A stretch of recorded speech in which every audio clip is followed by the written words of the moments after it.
un hombre tan poco discreto como usted, o sea, y sobre todo con los políticos. Lo que yo estoy haciendo es una práctica conceptual de la vida, que es decir la verdad. Las cosas hay que llamarlas por la verdad. En este país no llamamos las cosas de verdad nunca. En política eso es muy Ni peligroso. en política ni en la vida real. Cierto. ¿Cierto? Usted va a comprarse un coche y el tipo siempre le va a empacar medio milloncito más, a ver si de pronto usted cae. Sabemos que usted tiene fama magallista, pero es un hombre trascendentalísimo. Yo soy aburridísimo. No es aburridísimo. No. Sí, eso soy. Yo creo en la vida, creo en los demás, creo que este cuento hay que lucharlo por la gente, creo en un país en paz, creo en la democracia, creo que lo que pasa es que estamos en malas manos, creo que esto tiene salvación. Y ese es un norte demasiado largo. A que ese tema no lo toque. Pero ¿por qué si esa es la verdad, esa es la realidad? ¿Qué cosa, no? Ese tema no lo toque. Es una frase muy colombiana. Sí, ese tema no lo toque. Pero ¿y por qué si es la realidad? No. Tema no. Es algo así como, hablemos de los dientes de garzón. No, el tema no. Pero ¿y por qué? Pues esa es la realidad. Mi mirada es que a Jaime lo matan porque sabía mucho. Y sabía mucho en cuanto a que estaba muy enterado de muchas cosas, buenas y malas, lamentablemente. Mira, yo te explico esa lucha. Porque había hecho un trabajo pedagógico con todo el país y con todo el que lo veía y nos había enseñado a pensar. Una vaina que se llame cultura para la paz, que la gente no se dé en la jeta, sino que solucione algunas hablando y tranquilo. Llegar a la Plaza de Bolívar y ver esta multitud que estaba tan triste, pero tan triste, que no fue capaz ni de armar tropel, ¿no? Porque lo que había era un dolor tan grande. Yo ese día sí sentí un luto, pero un luto como colectivo.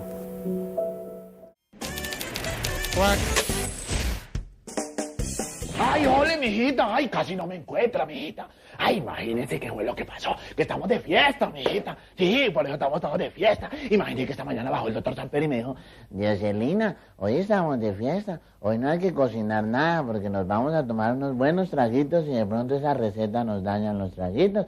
y dije, ay, siquiera, doctor, ¿y qué vamos a celebrar? Y dijo, Pues imagínese, Dioselina, por fin tenemos los narcos a la sombra, unos debajo del lavamanos y otros en la cárcel. El Partido Conservador lo tengo comiendo aquí. Al glorioso Partido Liberal está en una convención. Y el Congreso recién instaladito lo tengo mansitico porque quiere puestos. Digo, ay, siquiera, doctor.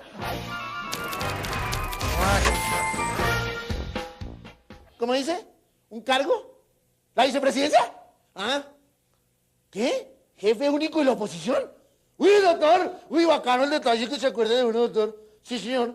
Sí, con mucho gusto, doctor. Claro, si le colabora. ¿Y qué me toca hacer? ¡Nada! Uy, bueno, doctor, con mucho gusto. Sí, señor, trato hecho. Vale, por dos. Quiero morirme de manera singular. ¿Es así? Dele, a ver. Va, bueno. Vaya a ver. Va. Dale, marca, canela.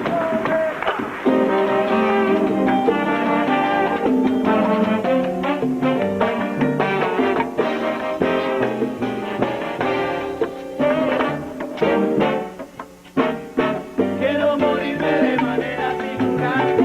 Quiero un adiós de carnaval. Quiero tu voz negra, canela, escuchar. Pura natural, sincera. Te quiero pregonar tu bebé. No quiero veras, no quiero un sermón. Oye bien, quiero la voz de esa fulana.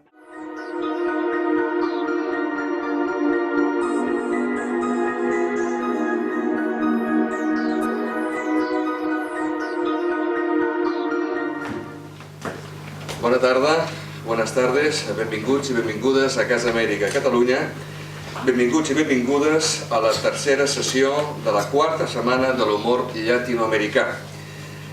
Después de nuestro paso por el Teatro Polerama de Barcelona, recalamos en nuestro auditorio para completar el programa que hemos preparado para esta edición, la cuarta. De forma muy rápida, permítanme agradecerles el apoyo prestado por ustedes, público de Casa Amèrica Cataluña, ante el reto de inaugurar en el Polerama. Alguien, de hecho, ya está hablando de entrar en negociaciones con el Barça, con la directiva del Barça, para solicitar el Camp Nou para la quinta temporada. O el mini estadi para que la gente se quede fuera. Veremos. supuesto, extendemos nuestra gratitud y reconocimiento a todos los invitados que participan en esta cuarta semana. La alta calidad de todos ellos quedó bien de manifiesto el lunes cuando intervinieron en el espectáculo inaugural que diseñó el actor Joaquín Daniel, autor y director también de Hoy Estamos, obra sobre la que se levantó nuestra propuesta de presentación teatralizada. Y habrán notado que nos cuesta disimular la satisfacción con la que, una vez más, transitamos por nuestra Semana del Humor, donde, así lo entendimos desde un principio, no todo siempre han de ser risas y carcajadas. Hoy rendimos homenaje a Jaime Garzón, periodista, pionero del humor político en la televisión colombiana y activista por la paz, que fue asesinado el 13 de agosto de 1999, cuando contaba 39 años. Hemos querido iniciar este homenaje proyectando algunos de los muchos grafitis que todavía hoy, 14 años después, los colombianos siguen pintando en muchos muros de las distintas ciudades del país. También para esta sesión hemos arrancado con el tema Superhéroes del cantautor colombiano Carlos Palacio Pala, quien rinde homenaje a Garzón incluyendo al principio y final del tema la voz de Néstor Elín, el portero del edificio Colombia, uno de los personajes creados por Jaime Garzón. Es así como de diferentes maneras se va confirmando el gran cariño que se le sigue profesando al humorista desaparecido. Quiero destacar, antes que se me olvide, que el trabajo de este montaje de vídeo y música es obra de dos compañeras de la casa, de Cristina y Viviana, que le han dedicado mucho tiempo. Ellas son colombianas, por lo tanto lo han hecho además con corazón. Gracias a los dos.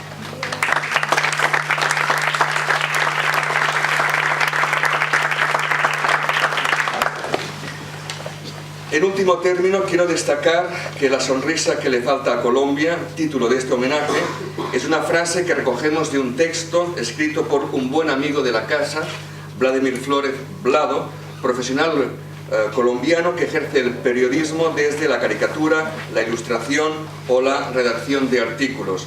Ha participado él en distintas actividades organizadas aquí en la casa y tomó parte también de la que fue la edición primera de la Semana del Humor Latinoamericano. Aún ahora, cuando nos vemos, sigue recordando la frase, la pregunta que nos formuló: ¿cómo demonios me encontrasteis a mí? Bueno, pues tuvimos la suerte de encontrarle y de seguir contando con él para futuras actividades. Con su habitual generosidad se ha sumado a esta sesión, cediendo además la ilustración de la chapa que les hemos entregado a la entrada. Esto es obra del compañero Vlado y que él con sumo gusto ha querido tomar parte también de este homenaje. La sesión, el homenaje de hoy miércoles, cuenta con la participación de Antonio Morales, guionista colombiano, amigo personal de Jaime Garzón. Muchas horas, muchas anécdotas y experiencias vitales compartieron ambos. Nos emociona realmente tenerlo hoy aquí entre nosotros. Junto a Antonio estarán la actriz, directora y autora teatral argentina Mónica Cabrera. Ella será quien clausure la cuarta Semana del Humor con su espectáculo Arrabalera, Mujeres que Trabajan. Será el viernes aquí, en este auditorio. No se lo pierdan, de verdad. Y junto con ellos estará el trovador y humorista chileno, que no se considera ni trovador ni humorista, sí chileno, Rafael Verdugo Ferro, quien desde anoche tiene muchos más admiradores en Barcelona. Conducirá la sesión Manuel Lucas, guionista y actor del programa de humor político Polonia de TV3. Le agradecemos mucho el esfuerzo que ha hecho para poder compartir hoy con nosotros. Nos parecía que su perfil profesional era el más adecuado para conectar con el objetivo de este homenaje. Así que ya yo me callo, los compañeros ocupan ya su lugar en este escenario y mientras ellos suben, les recuerdo por favor, silencio en los móviles. Gracias.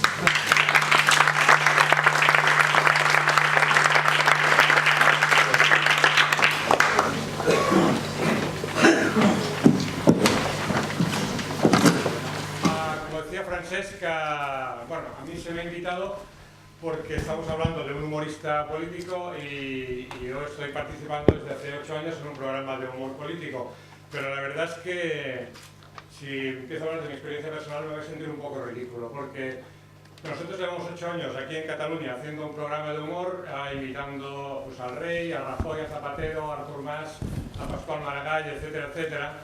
Y de vez en cuando mucha gente, empezando por mi madre, dice, oye, ¿seguro que nos dirán algo? ¿No cerrarán el programa? Oye, cada vez que sale el Rey, mi madre me llama, oye, ¿seguro que se puede invitar al Rey aquí y tal? Y sí, mamá, que no pasa nada. Claro, viendo esto, el miedo de mi madre comparado con lo que pasó a Jaime Garzón, comprenderá que me siento muy ridículo considerando que lo que estamos haciendo en Cataluña es un humor transgresor, etcétera, etcétera. En un régimen, afortunadamente, con todos sus defectos, democrático y en libertad, hacer humor político pues tiene su gracia, pero por supuesto no tiene el carácter de heroicidad que pudo tener en su momento lo que hicieron Jaime y Antonio en Colombia. Porque el humor político siempre es comprometido, pero claro, depende de las circunstancias y de todas maneras, si se fijan, incluso en los momentos más duros de la historia, en las principales tragedias humanas, siempre se puede encontrar una vía para el humor.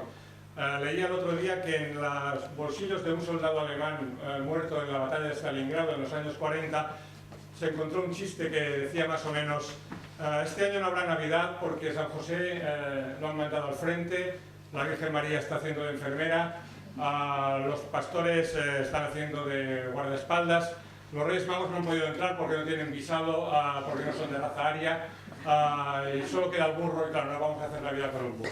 Eso en Alemania no. Incluso en esa época se hacía humor. Y el humor en esas circunstancias, a veces, luego lo podemos comentar, es a veces un arma que puede llegar incluso a ser más peligrosa que una crítica seria, ¿no? Yo creo que un dictador, por ejemplo, prefiere ser odiado que ridiculizado. Fíjense que la semana pasada han prohibido el programa de humor, el Polonia, dijéramos, o el Quack de Egipto, a un humorista que se llama Bassam Youssef. Si ustedes conocen Egipto al dedillo sabrán quién es, yo no lo sabía hasta la semana pasada. Este hombre, el actual hombre fuerte de Egipto, el general al-Sisi, le ha chapado el programa, le ha cerrado el programa por atreverse a imitarlo a él. Vale, otro dictador que prohíbe un programa. Pero es que resulta que en marzo al mismo humorista lo arrestaron por hacer sátira del que entonces era el hombre fuerte de Egipto, que era el líder de los hermanos musulmanes, Mohamed Mursi. Es decir, Mohamed Mursi y el general al-Sisi, entre ellos, como sabéis, enfrentados, uno ha detenido al otro, lo quiere juzgar, emparedar o lo que sea, solo estaban de acuerdo en una cosa, en que el humor había que prohibirlo. Pues bueno, el caso de Jaime Garzón es bastante más duro que todo esto porque él pagó con su vida esa osadía de hacer humor. Incluso, aunque, hablamos con Antonio, aunque en el momento en que lo asesinaron ya no estaba haciendo el programa que le llevó a la fama, más o menos, ¿no? Pero bueno, ya no hablo más. Bueno, luego volveré a hablar porque me gusta, pero yo creo que tenemos que dar paso ya a los invitados. Antonio Morales, bueno, ya los ha presentado Francesc, pero como os ha presentado, Antonio Morales era el guionista, el libretista, como llaman ustedes, de Jaime Garzón. Es un periodista que alterna el humor con lo serio. Es una cosa que nos gusta bastante a vernos, ¿no? Alternar el humor con lo serio, porque a veces la línea tampoco es una línea muy fina. Actualmente sigue reviviendo algunos de los personajes que utilizaba Jaime Garzón en la radio. Él no es actor, por tanto no te veo imitando por televisión, pero bueno. Luego tenemos a Felo, el seudónimo de Rafael Verdugo, que tiene otra versión de humor, que es hacer humor cantando, ¿no? Yo no sé si estuvieron ustedes ayer en la actuación. Yo he visto actuaciones, no estuve ayer, pero he visto actuaciones suyas en Viña del Mar y la verdad me he reído mucho con esas actuaciones. utilizando las canciones para introducir el humor, no especialmente político, pero sí social, y a veces lo social y lo político realmente también van de la mano. Y Mónica Cabrera, también humorista argentina, actriz, también ha hecho películas, series.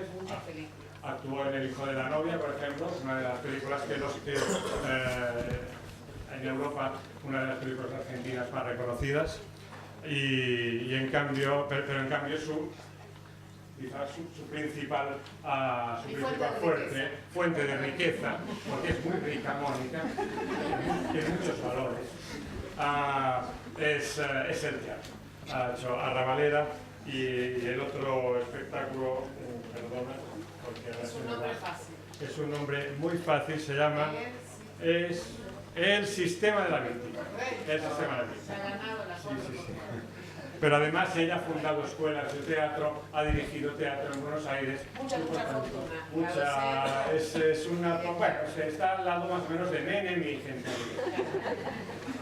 Bueno, damos paso ya a Antonio, porque ya estoy hablando demasiado. Antonio, cuenta, creo que tú eres la persona que más cerca estuvo de Garzón desde el punto de vista profesional, y nos puedes hacer una semblanza y qué significó Garzón en Colombia. Un personaje que me decías que incluso ahora los jóvenes que no lo vivieron, porque eran muy pequeños cuando él fue asesinado, lo tienen como un referente, ¿no? Sí, gracias Manel, y gracias a la Casa América Cataluña por permitirme estar acá con ustedes, gracias a ustedes por haber venido. Pues sí, tiene tanto futuro de alguna manera Garzón, aún muerto, que gentes que tienen entre 18 y 30 años, a quien no les correspondió cronológicamente de ninguna manera pues presenciar estos momentos en la televisión, ya de la muerte de Garzón hace 14 años. Gente muy joven que han revivido y potenciado hacia el futuro a Garzón con la ayuda de las redes. Es curioso ver cómo en Colombia millones de muchachos, de pelados, como llamamos nosotros allá, saben perfectamente lo que hizo Jaime Garzón, se han vuelto casi como cultores de sus videos a través de YouTube, llegan a tener millones de entradas, de tal manera que pienso que una de las satisfacciones de Jaime, esté donde esté, es que está vivo, no solamente en la memoria, sino en el futuro de las nuevas generaciones colombianas.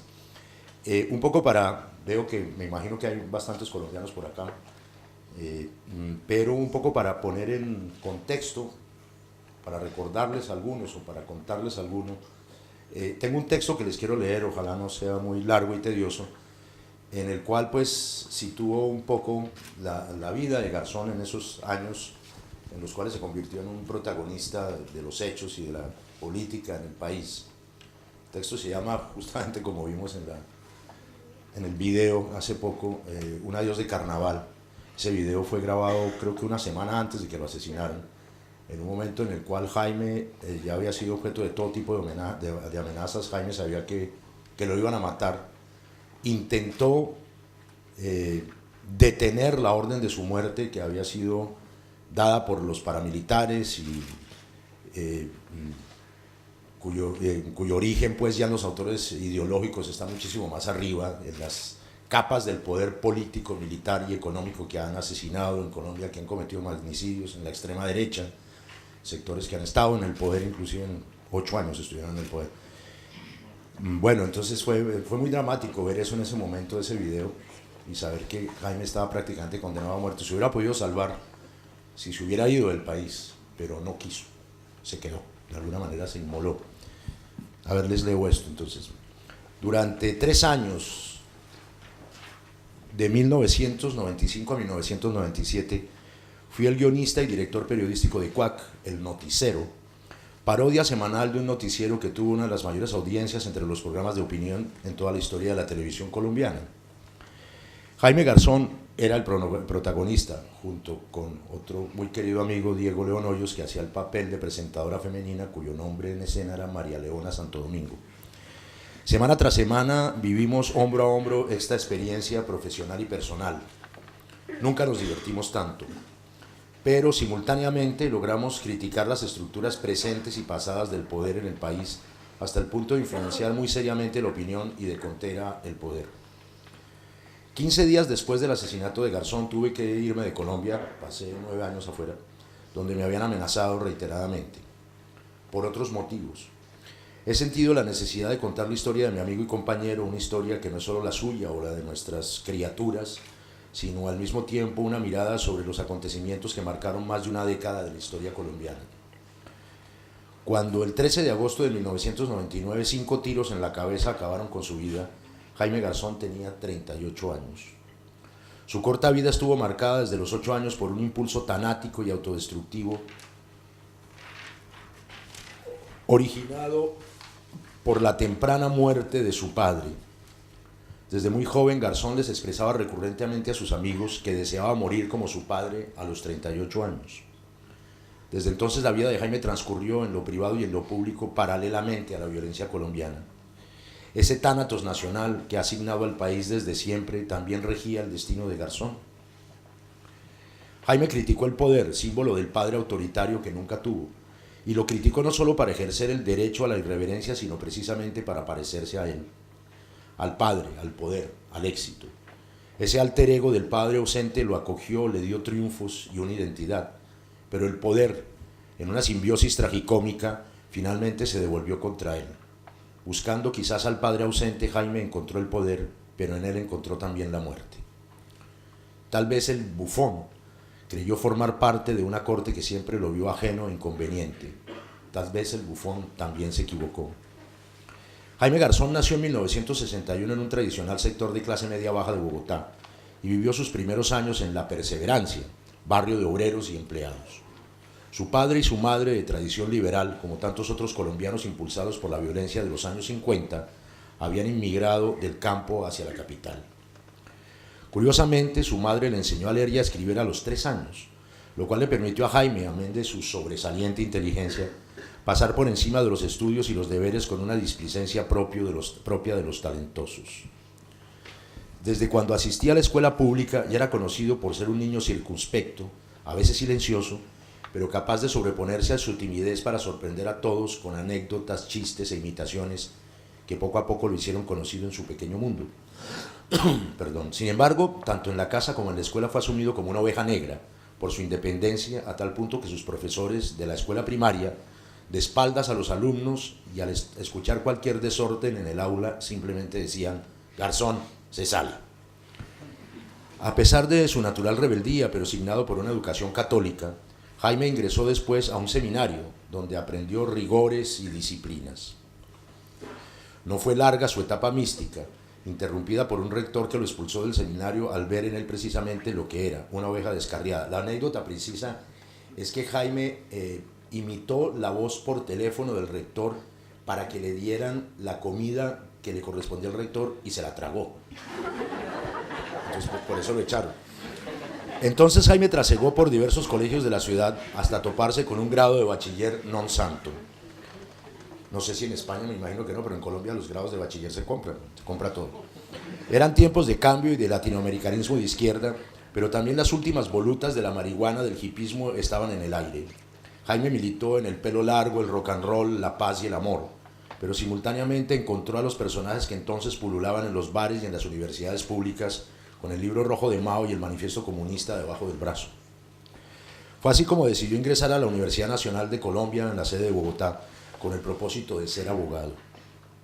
Sus intenciones políticas personales le decían que los abogados se convertían en presidentes de Colombia, pese a que los jóvenes de entonces apreciaban más todo tipo de actos y teorías antiestablecimiento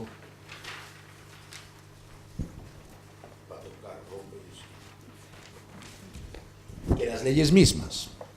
Garzón pretendió ser un abogado dedicado a la causa de los pobres, pretensión que junto con su educación cristiana y su fallida vocación sacerdotal, llegó a ser monaguillo solamente, lo condujo a ser militante del Ejército de Liberación Nacional, la guerrilla guevarista impregnada por el marxismo cristiano y la teología de la liberación, dirigida por curas rebeldes, algunos de ellos españoles, y embudo generacional por el cual se fue a las montañas buena parte de la izquierda colombiana de la época. Después de pasar 3 meses en las montañas de Antioquia, voy a tener que contar algunas cosas, lo llamaban Heidi. El nombre de guerra de Jaime Garzón era Heidi porque cuando llegó a la guerrilla, el ELN en Antioquia, cantaba la canción de la serie Heidi de televisión. Y los guerrilleros, para tomarle el pelo, le pusieron ese alias. El tiempo en el cual su labor guerrillera se redujo a cuidar, la más importante, varios millones de pesos enterrados en una loma, en un sitio. Jaime empezó a desencantarse de la dura vida del monte. Alguna vez recordaba que al desenterrar el dinero, este se había podrido. Aquello fue una señal y Jaime pidió el retiro. Lo que dijo concretamente al comandante, le dijo: mire, una guerrilla que se le pudre la plata no es seria. Los años siguientes los dedicó a pequeños trabajos relacionados con su inacabada carrera de abogado. Fue un poco de todo: asesor, tinterillo para los colombianos, eso es como una especie de abogado no graduado, y en especial un gigantesco faro de diversión para sus amigos. Cada vez imitaba mejor a los personajes de la política colombiana, pero entonces no sabía que de tanto hacerlo se volvería uno de ellos. Ya en el año de 1986, tras su ida y rompimiento con la izquierda, de la cual en el fondo nunca salió, Garzón decidió iniciar su irresistible ascenso al modo de un Arturo Ui a la colombiana. Tras unos contactos no muy serios con Andrés Pastrana, ese después fue presidente, entonces alcalde de Bogotá, Jaime fue nombrado alcalde menor de la zona de Usme, una zona en Bogotá, un lugar rural y agreste de mínima población, a no ser por los centenares de guerrilleros que por allí transitaban. Con esa pequeña cuota de poder, las artes imitatorias de Garzón fueron un poco más conocidas, y de boca en boca entre la izquierda y uno que otro periodista se supo que por allá en las montañas del sur de Bogotá, un bicho raro imitaba de manera delirante a todo el mundo. Un periodista del noticiero de las 7 me propuso, entonces, y casualmente hay casualidades, yo era director de ese informativo, hacer una nota con ese agreste alcalde.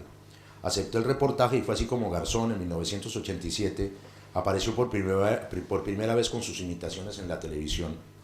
La entrevista difundida fue bien comentada e hizo que Garzón saliera de la esotérica parroquia de sus amigos a la contaminada luz pública. El otro día contaba, para los que no estuvieron allá, la historia delirante de Garzón, por qué lo votaron de la alcaldía del Sumapaz, porque el alcalde Pastrana le envió una nota donde decía: señor alcalde menor, sírvase a hacer un censo de burdeles y casas de lenocinio que estén en su zona. Y Garzón, mi reino por un chiste, contestó: señor alcalde, me permito informarle que aquí lo único que hay son las putas FARC. Lo echaron. Tras esa efímera aparición ante las cámaras, Garzón empezó a desarrollar una serie de relaciones con los altos círculos del poder en Colombia.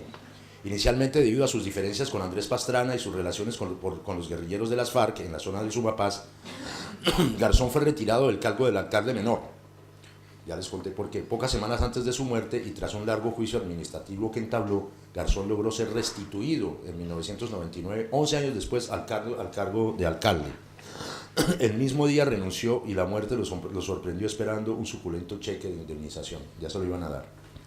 En el año de 1990, Garzón entabló una cercana amistad con el recién elegido presidente de Colombia, el neoliberal César Gaviria. César Gaviria se inventó allá la apertura neoliberal y acabó con lo poco que había.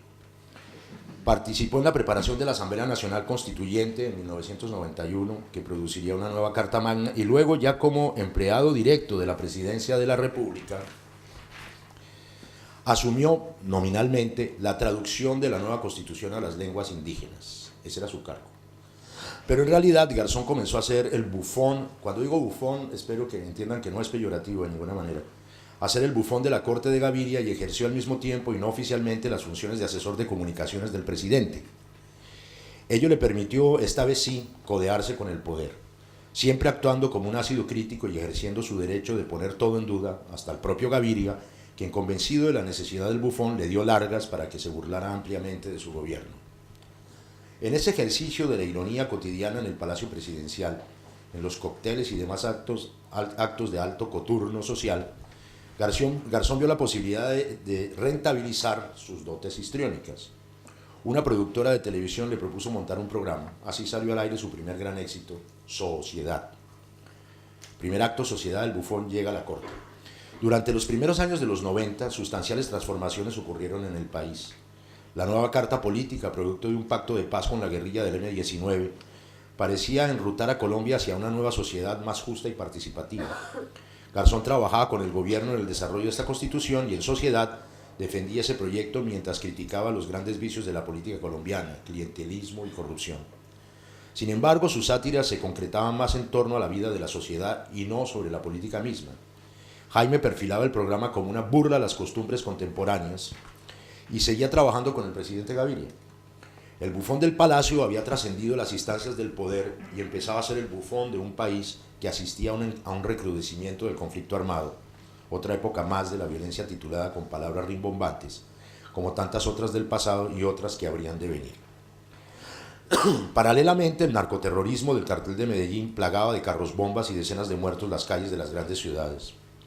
Pablo Escobar era entonces el gran capo, el criminal más perseguido del mundo. La leyenda de Escobar crecía y a la par Garzón registraba ácidamente en sociedad todos estos dramáticos acontecimientos. Por medio de la crítica a los narcos, al poder, a los militares y a los políticos, tal vez comenzaba a cocinar el caldo de cultivo que lo llevaría a ponerse en la mira de aquellos que en Colombia amenazan y matan. En 1992, Pablo Escobar cayó avaliado en el tejado de una casa de Medellín y el país tomó un nuevo aire. No hubo más bombas. Sociedad reflejó con alegría ese corto estado hipnótico, pues poco después Colombia volvió por el sendero de la exacerbación de la violencia ligada al narcotráfico, del cartel de Cali y a las ya concretas relaciones de la mafia con la guerrilla de las FARC. En ese contexto, Garzón creció en audiencia hasta convertir a Sociedad en una cita obligada de millones de televidentes. Su personaje, el presentador Emerson de Francisco, sorprendió con un género innovador de magazine y show de variedades. Garzón, con su caricatura del prototipo del periodista de televisión apabullado por su propia imagen, se burlaba de la prepotencia de los medios. Se trataba de un costumbrismo sencillo y más que caracterizar y crear determinados personajes, Garzón imitaba a grandes rasgos y de manera intuitiva a los diferentes actores de la vida política nacional.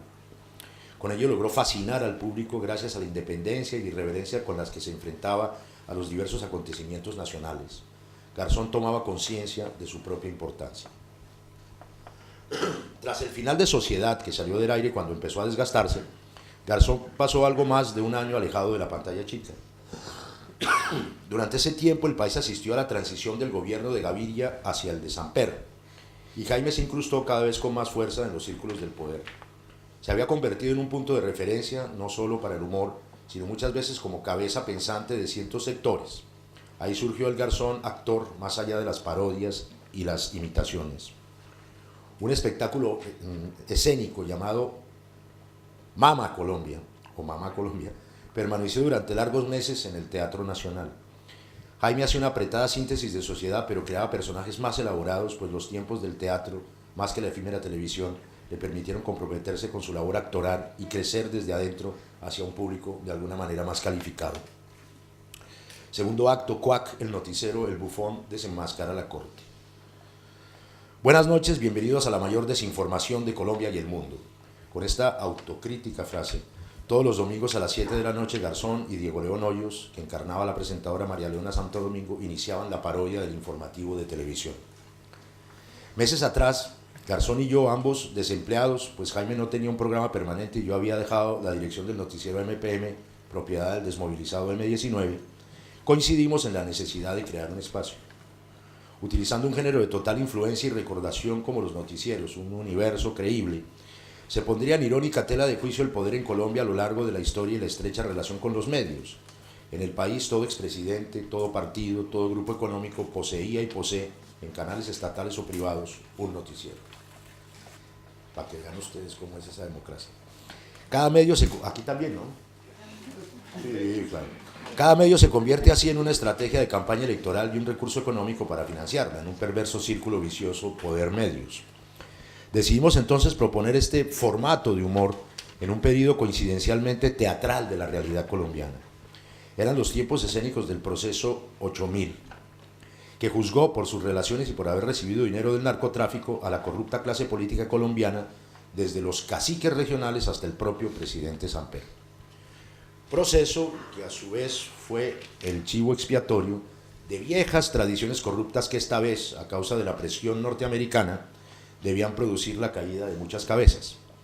Decenas de políticos fueron a la cárcel, Samper fue juzgado y exonerado y terminó normalmente su periodo, y el único fruto del 8000 fue para los gringos, quienes gracias a él consolidaron su intervención política directa en Colombia, que hoy ha llegado desde la dirección de la diplomacia y las políticas estatales hasta el campo de batalla.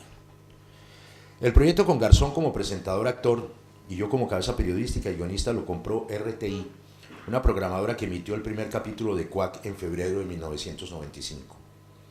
Durante 2 años y medio, decenas de personajes reales o emblemáticos, reales entre comillas, imitados, desfilaron por Quack. Ningún sector del país se salvó de la sátira, pues desde un principio se consideró que su éxito dependería del equilibrio proveniente de darles palo democráticamente a todos los protagonistas. Aún hoy en Colombia no se ha olvidado al presidente Samper encarnado por Garzón y sus alocuciones y peripecias por los corredores del Palacio, o al eterno Andrés Pastrana, ese fue presidente después, en su doble juego de ser amigo de los gringos hablando desde Miami o empecinado en las regresiones hipnóticas para encontrar su destino. También al expresidente Alfonso López moviendo la opinión nacional dentro de un barril de whisky o como protagonista de una ópera bufa. Garzón en ese entonces invitaba a su casa todos los jueves a aquellos a quienes había imitado y ridiculizado. Todos iban, tomaban unas copas y la realidad, como el propio Quack, que era igual de delirante, nutría a sus personajes y le brindaba a Jaime, al ser humano tocado por el arribismo, su integración con el poder. No en vano, una de sus amistades más sonadas fue con el embajador de Estados Unidos, Miles Frechet, a quien siempre pusimos en escena vestido de vampiro o de virrey español. En este ir y venir entre la crítica al poder y el poder mismo, Garzón también tocó a otros protagonistas de un país cuya clase política estaba tan desacreditada que permitió el surgimiento de políticos nuevos, en sí mismo delirantes en la época. Tal era el caso de Antanas Mockus, quien sin campaña electoral alguna llegó a la alcaldía de Bogotá tras hacer el gran acto simbólico de bajarse los pantalones y mostrarles el culo a miles de estudiantes cuando era rector de la Universidad Nacional. O al ex canciller Noemí Sanín, fue embajadora mucho tiempo acá, como se come bien en España, cómo no iba a venir, que para Quack solo tenía un lindo cuerpo diplomático y quien, igualmente como candidata presidencial, se reclamaba producto de la nueva política con una evidente carga tradicional que señalábamos hasta el delirio. El país de alguna manera pensaba lo mismo que Quack, o Quack interpretaba al país, y por ello la identidad del programa con su público creció. La tragedia nacional no estaba ausente. Álvaro Gómez, líder de la derecha colombiana, era objeto de todo tipo de mofas en Quack. Jaime lo imitaba permanentemente hasta el día en que Gómez fue asesinado de 12 balazos. No lo mató la extrema izquierda, lo mató la propia extrema derecha. Los signos de la muerte merodeaban por Colombia y claro, Garzón era una expresión muy colombiana. Quack crecía en medio de las vueltas interminables del proceso 8000 que destapaba las ollas podridas de la corrupción, esas mismas que olían mal desde siglos atrás, con toda su carga histórica en un país acostumbrado al dolo, las traiciones y demás figuras propias de las corrupteras en el poder. Por eso en Quack esos políticos de hoy se mezclaban con grandes héroes o referentes históricos también caracterizados por Garzón, como el propio libertador Simón Bolívar y el general Santander, o grandes líderes asesinados, como Jorge Eliezer Gaitán, cuyo homicidio generó la violencia liberal conservadora desde los años 50, o la muerte de Luis Carlos Galán, aparentemente víctima del narcotráfico. Reencontrar la historia en una manera de poner en evidencia las raíces de unas maquinarias a veces mortales, que desde siempre han mantenido al país en el subdesarrollo y las desigualdades con el apoyo de los Estados Unidos.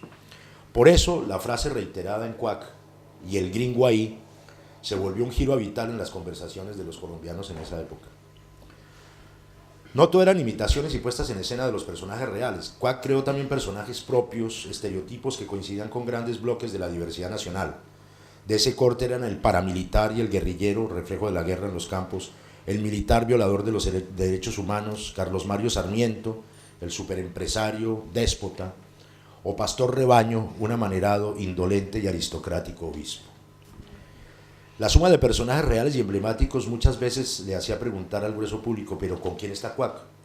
Y en una especie de efecto didáctico del programa sobre el público que observaba paralelamente la realidad, las propias gentes, por puro sentido común e identidad, se respondían, pues como nosotros, Quack está contra todos, contra el poder. Así como muchos personajes se construyeron para ser repudiados, otros funcionaban a la inversa. El público se identificaba con ellos, con su modo de ver el país. John Lennon era un estudiante de izquierda, militante, marxista en decadencia, metido aún en la Guerra Fría. Godofredo Cínico Caspa era un abogaducho de extrema derecha, ventajoso y moral, que apoyaba todo lo sórdido. Todavía está vivo ese viejo hijo de puta por ahí. Dioselina Tibaná, la cocinera del Palacio Presidencial, chismosa y ladina, expresaba claramente el alma del campesino emigrado a la ciudad, escéptico y noble. Inti de la Hoz era una muchacha contemporánea, posmoderna y parte entonces de la generación X, frívola e ignorante. Inés Torerí, el portero del edificio Colombia, donde vivía toda la fauna social del país ligada al poder, era un trabajador raso, profundamente crítico, de desconcertante habilidad de palabra, seductor y lúdico. Néstor Torerí era quizás Jaime Garzón mismo, de alguna manera. Algunos de esos personajes contaban hacia adentro la vida de Garzón. John Lenin era el Jaime de la universidad pública, el guerrillero. Godofredo del Garzón, abogado, también proclive al neoliberalismo y al ascenso social. Dioselina era el Jaime pueblerino de sus orígenes familiares. Inti, el Garzón light y amante del poder. Inés Tolerí, como lo decía, era simplemente Jaime Garzón. Y para redondear el universo de Quack no faltaban en el noticiero los reporteros. William Garra, William Farra y William Narra. William Farra siempre estaba borracho, desde luego. Periodistas que cubrían política, sociedad y deportes, y con ellos el necrofílico Frankenstein Fonseca, encargado de la Crónica Roja. Esos personajes permitieron que Jaime el ser humano y Garzón el humorista fueran queridos y respetados, pero también odiados. Cualquiera podía ser su amigo, cualquiera podía ser su enemigo. Su vida personal y su vida pública cada vez se mezclaban más. Andrés Pastrana dejó de hablarle. Los militares también les retiraron el saludo y los narcotraficantes lo amenazaron. Una pequeña anécdota que me acabo de acordar. Algunos de ustedes sabrán que el jefe de la delegación colombiana de las negociaciones de paz en La Habana con las FARC es Humberto de la Calle, negociaciones que por cierto parecen llevarnos a un punto de quiebre irreversible de la paz, ojalá eso sea así. En esa época Humberto de la Calle era vicepresidente de la República e hicimos muchas sátiras contra Humberto de la Calle y un día recibí yo la llamada de Humberto de la Calle, vicepresidente en mi oficina, y pues me asusté, y ahora ¿en qué nos metimos? Y el señor de la Calle nos dijo, mire, ustedes, esas parodias que ustedes me hacen mucho daño, son mentiras y tienen que rectificar. Entonces yo le dije, doctor de la Calle, pero ¿cómo hacemos? Porque es que eso es ficción. O sea, ¿cómo hago yo para rectificar lo que no existe? Eso es una parodia. O sea, por ejemplo, si usted me dice que rectifique al Quijote, pues va a ser muy difícil para mí rectificar al Quijote. Me tiró el teléfono, evidentemente, pero hasta ese punto llegaban las cosas. Y otra vez un general, el general Bonet, comandante de las fuerzas militares, me llamó y ahí se me dio mucho más susto. Claro, el general Bonet, y me dijo, mira, estamos profundamente indignados en el comando de las fuerzas militares por esa manera como ustedes nos tratan. Y dije, mi general, pero volví al cuento, esto es parodia, esto es ironía, esto es ficción, esto no es cierto, perdónenme usted. Me dijo, no es eso. ¿Cómo se le ocurre a ustedes hablar de operación? No, se dice operativo. Y el menos esperado de todos, el comandante de las fuerzas militares, entendía pues de qué iba con el humor.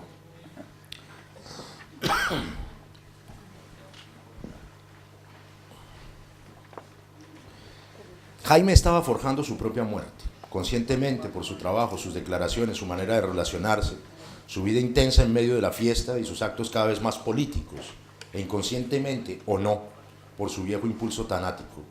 Aún así nunca se suicidó, lo mataron. Tercer acto, Heriberto, la corte mata al bufón. Perdón. En junio de 1997, los autores y actores de Quack decidimos voluntariamente acabar el programa.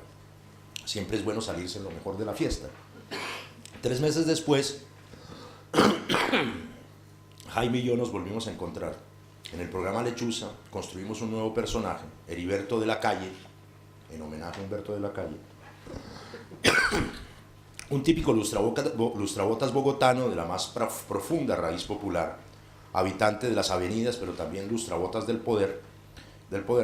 Inicialmente, en cámara subjetiva que correspondía a un personaje siempre oculto y silencioso, Heriberto limpiaba los zapatos y en largas parrafadas ponía en su sitio y hasta insultaba, en medio de una catarata de argot bogotano, al personaje de turno que nunca se veía. Meses después, Lechuza se acabó y Heriberto fue acogido 2 veces a la semana en el noticiero CMI. Una variable definitiva había hecho de lustrabotas un entrevistador. Frente a varias cámaras, Heriberto entrevistaba brutalmente, en medio de intensas y alborotadas sesiones de burlas e ironías, a los personajes de carne y hueso del protagonismo colombiano. les cuento una entrevista de lo que ocurrió para dar un poco la medida de la fuerza que tenía Jaime, del coraje que tenía, del valor. Entrevistó al presidente del Congreso, de quien se sabía que era amigo de los paramilitares, y cuando iba entrando el señor, el embolador sacó la billetera de su bolsillo y se la dio a un asistente y le dijo: guarden eso, que este es más ladrón que nada.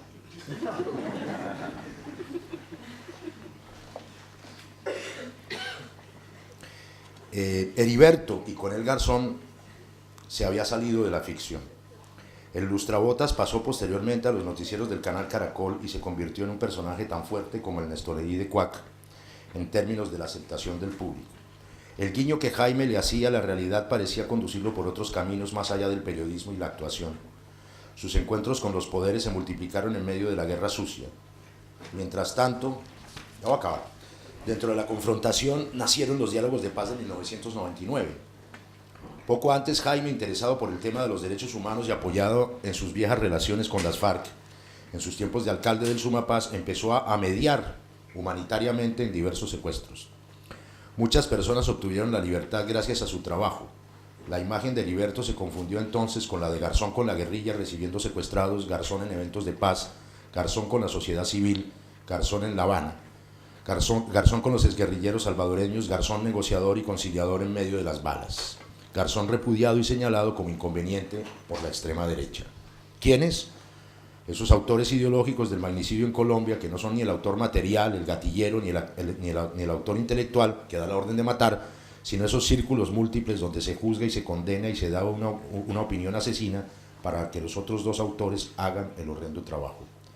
Alguien o alguno de los sectores que Jaime tocó y señaló con su irreverencia o su crítica mordaz no le perdonó nada, ni la vida. Y aquí quiero hacer un rapidísimo paréntesis de cosas que yo pienso que ya se pueden contar. Las reservas del sumario han sido levantadas en muchos casos y las investigaciones se van adelantando, pues en el caso del asesinato de Jaime, que de todas maneras está en impunidad. Una de las cosas que Jaime Garzón se pilló en esa relación que tenía de trabajo humanitario para ayudar a la solución de secuestros con las FARC, con un comandante que se llamaba Romaña, es la siguiente: un grupo de altos oficiales de inteligencia militar de Bogotá, de la Brigada 20 de inteligencia militar, secuestraba y secuestraron a un industrial de apellido Kudari. No llegaron nunca a negociar el secuestro y lo asesinaron. Esos oficiales, cuyo jefe de la banda se llama el coronel Silva, él fue capturado y puesto preso en una guarnición militar entre ellos mismos, y de allí se fugó y está prófugo de la justicia, y hay otros que también están prófugos. Hasta ahí, pues, de alguna manera los colombianos que están acá y que tienen información sabrán que en Colombia no pocas veces tanto elementos de la policía como del ejército han estado vinculados al secuestro. Hay unas estadísticas que indican que en el 35% de los crímenes de alto vuelo en Colombia hay presencia de militares retirados o activos, tanto de la policía como del ejército.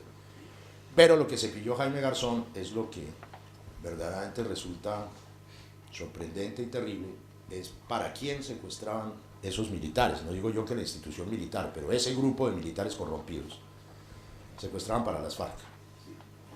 Les vendían los secuestros a las FARC, se los negociaban. En el caso de Kudari no hubo negocio y lo asesinaron. Entonces miren ustedes la dimensión un poco de lo que Marisol Garzón dice ahí, de lo que Jaime sabía, y lo que ahora sabemos, pero Jaime lo sabía en ese momento, y eso lo hacía peligroso, porque Jaime era bocón, le gustaba hablar, le gustaba provocar. Haber matado al bufón hizo reaccionar momentáneamente a todo un país que reconocía en el humor el paliativo de las crudezas diarias, humor que ha sido no pocas veces el ejemplo de una refundida identidad cultural. La muerte de Garzón les hizo ver a los colombianos que por primera vez el conflicto armado había tocado algo sagrado y tabú, la risa. Por eso, un día después de su muerte, la Plaza de Bolívar estaba llena. Entre la marea humana sobresalían 200 lustrabotas de las calles de Bogotá, que con su presencia recreaban en la realidad trágica un Heriberto cómico en la ficción, pero a la vez cierto, tanto que para permanecer ahora yacía en un féretro.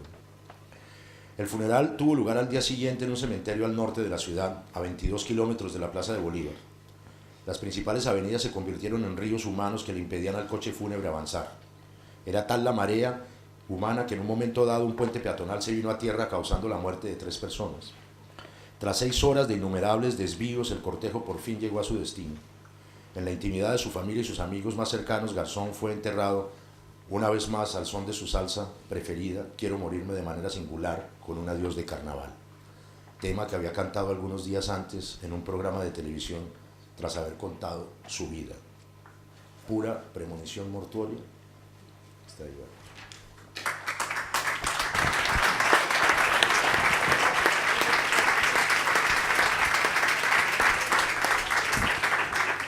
Muchas gracias. Muchas gracias. Yo quería, en esta intervención de Antonio han aparecido diferentes temas, quería que Mónica y Fedo también opinaran, sobre todo el tema este del humor como incomodidad, el humor como algo incómodo en el poder. No sé si vosotros compartís esta opinión de que el humor puede ser una arma potente en situaciones de injusticia y de hecho a veces puede resultar incluso más incómodo que otro tipo de lucha. Sí. Lo que yo conozco es la realidad, la historia de mi país. Quería comentarlo, lo que vengo comentando desde que llegué aquí, que la historia de Jaime Garzón no la conocía hasta que llegué a la ciudad. Que es un poco como siempre estamos mirando, es un bocadito que quería comentar, mirando hacia, por lo menos es un problema que tenemos en nuestro país, de mirar hacia Europa o mirar hacia Norteamérica, hacia Estados Unidos.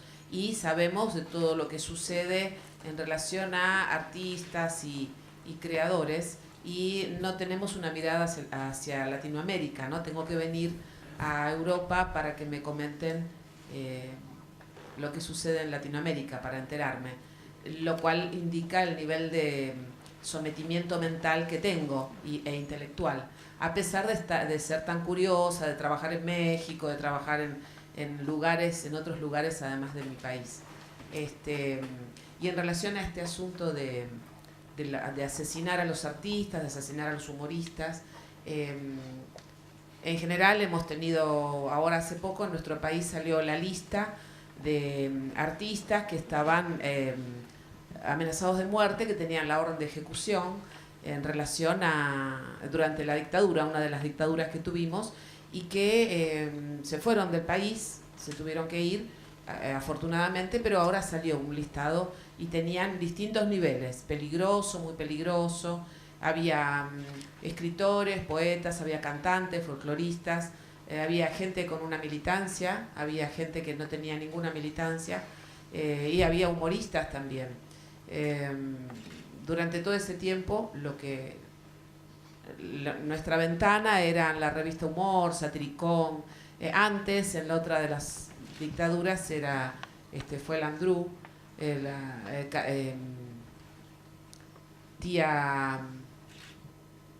se me fue me angustió mucho todo el comentario y lo siento a este hombre como alguien conocido, como alguien con quien podría haber compartido el camarín.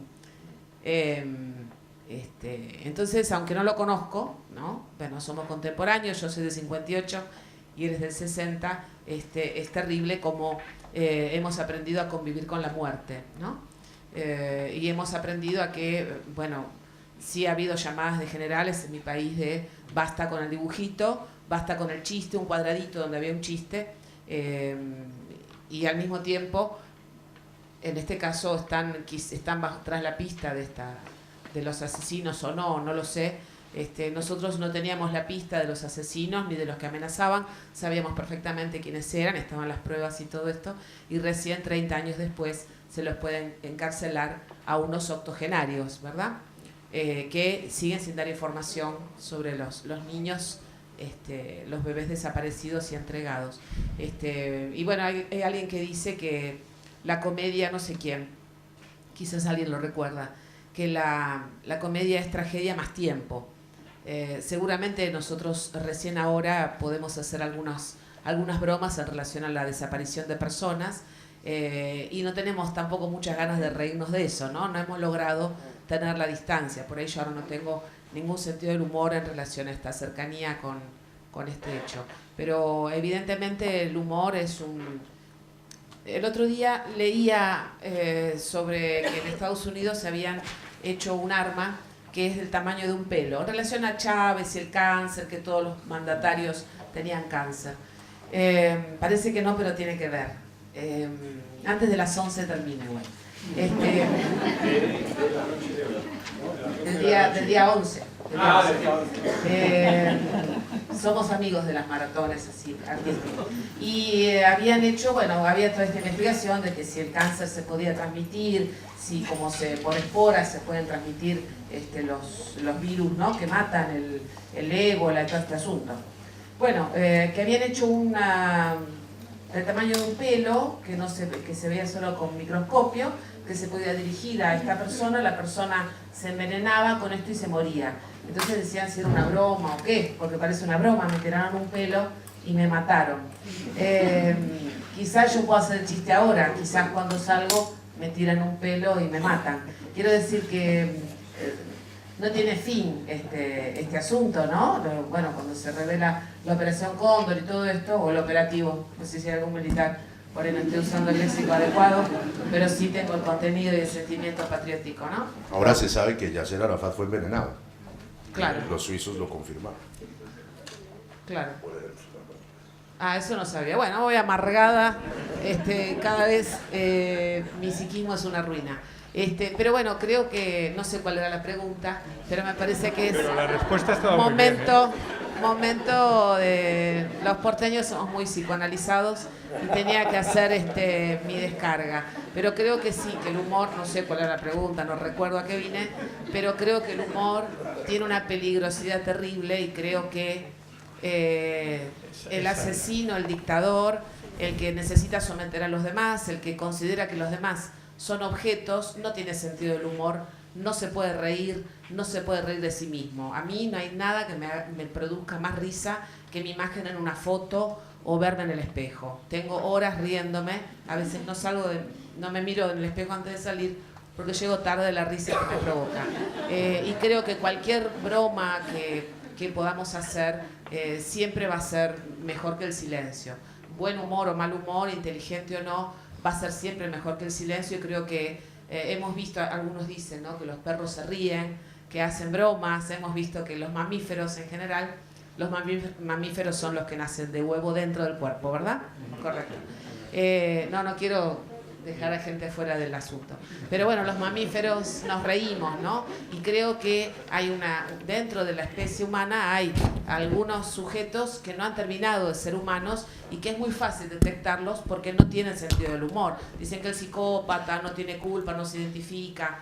Después, si quieren al saludo y me preguntan, tengo más información. Pero creo que uno de los datos más exactos es que el que no ha terminado su humanidad, el que no se ha construido su psiquismo como humano, no tiene sentido del humor. Eso creo que es la reflexión que me trae.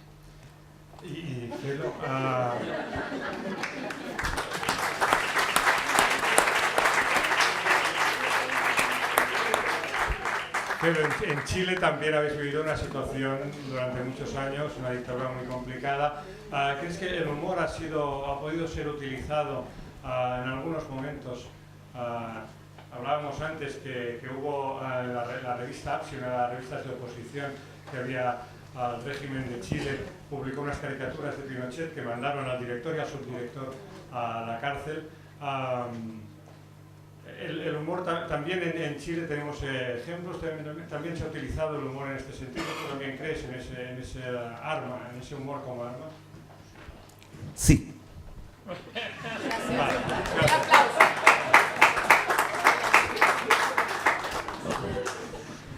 Bueno, lo que ocurre es que pasado escuché muy atentamente la breve reseña de Antonio,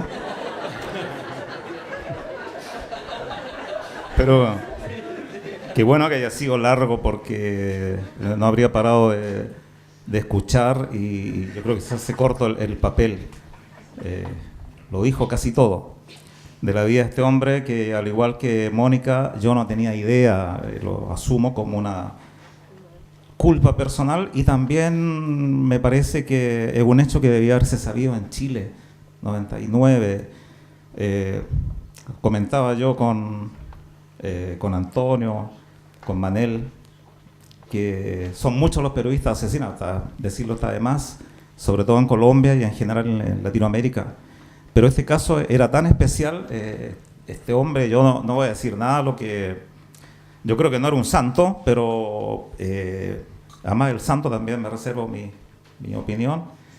Pienso que era un hombre honesto, maravilloso, y en ese sentido, igual que Mónica, estaba muy pendiente a pesar de lo extenso, estaba muy pendiente de lo que decía Antonio. De ahí pasé al otro lado con Mónica, que tiene un sentido del humor que me gusta muchísimo, tu sentido del humor. Gracias, gracias. Me encanta, a mí me gustaría ser así. Y nos da vuelta. Fuerza. Esto que parece tan difícil, estamos hablando de un momento bastante dramático, esta experiencia, este hombre de 38 años, asesinado. Me enteré recién, igual que Mónica, llegando acá. La prensa, lo vuelvo a decir, yo leo bastante, sobre todo diarios de... En mi país está La Tercera, que es un diario de derecha, pero me gusta la sección de deporte, la sección de cultura, y paso mucha rabia con el editorial, pero lo leo igual, porque hay opiniones, pero muy, yo diría... Para llenarte de motivos. Claro, también, pero demasiado, no sé si soy yo el intolerante, pero yo encuentro a algún periodista, en especial allá, Brito, y es muy como dueño de la verdad, no sé si me explico. Y entonces me entero de la vida de este hombre, y ahora me acordé de la pregunta que te hicieron. El humor como una herramienta, es la única palabra que aprendí en catalán. Una herramienta tan, por un lado, sutil y a la vez eficaz. Me preguntaba Manel acerca del rol dentro de la dictadura. Fue muy importante. Yo empecé hace 34 años, porque no soy tan joven, estudié veterinaria, terminé, no saqué el título. Después de eso... Eso también sirve para hacer humor, ¿no? Claro, porque los animalitos te dan otra... Eso, sí. Claro. Además que en Chile tenemos esa... ¿Cómo se llama ese árbol que no es genealógico? Mamíferos. El árbol de gorilas. En Chile, denominados por nombres de animales. Por ejemplo, una persona que es chora, esa niña, el choro. Otro es un burro. No sé si sea en otros países, yo creo que también. El burro. El burro no es un árbol.